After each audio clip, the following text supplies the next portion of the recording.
ம், தமிழர்கள் மக்கள் வந்து இன்னும் பாமரராக இருக்கிறார்கள். படித்தவர்களும் பாமர மக்களை கூட நம்ம பரவாயில்ல. ஏன்னா அவங்க கூட ஓரளவுக்கு என்னது இப்போ வந்து மாறிட்டு வர்றாங்க. ஆனால் இந்த படித்தவர்கள், படித்த பிள்ளைகள், படித்த பெண்கள், படித்த ஆண்கள் வந்து தமிழக இளைஞர்கள் வந்து இப்படி இந்த மாதிரி ஒரு நடிகரை நம்பி போகிறது வந்து ரொம்ப இந்த நாட்டுக்கு மிகப்பெரிய ஆபத்தை வந்து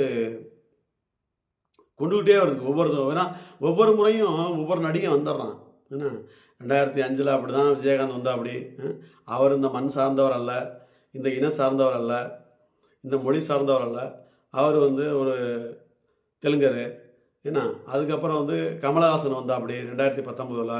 அவர் இந்த மண் சார்ந்தவர் அல்ல, இந்த மொழி சார்ந்தவர் அல்ல, இந்த இனம் சார்ந்தவர் அல்ல. அவர் ஒரு கர்நாடக பிராமணன். ஏன்னா அவர் தமிழர் அல்லாதவர். எல்லாம் அதுக்கப்புறம் இப்போ விஜய் வராரு. 2026 விஜய் வராரு. இவரும் தமிழர் அல்லாதவர். இந்த மண் சார்ந்தவர் அல்ல, இந்த மொழி சார்ந்தவர் அல்ல, இந்த இனம் சார்ந்தவர் அல்ல. இவரும் ஒரு தெலுங்கர்.